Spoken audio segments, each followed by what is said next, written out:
Данов, спортивная школа номер 9 города Ломонды, Пурбо Эрдениев, Республиканская спортивная школа Олимпийского резерва.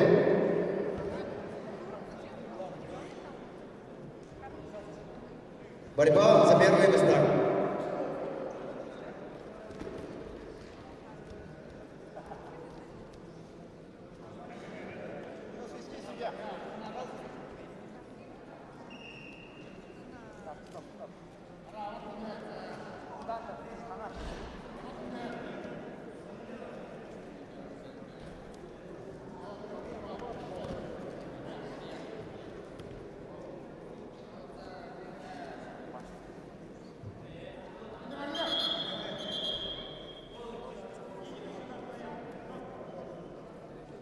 На ковре А. Красным треку Цидет Калсанов, мастер спорта России.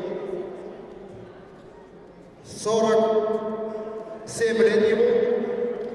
Тренер-преподаватель Куруханской спортивной школы. Заслуженный тренер России Цидет Булгенов.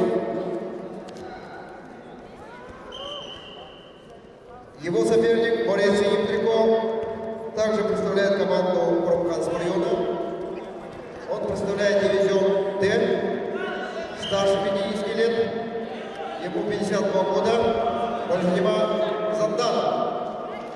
Владимир Занданов, глава муниципального образования сельского поселения Сахули Куруханского района, кандидат в мастера спорта.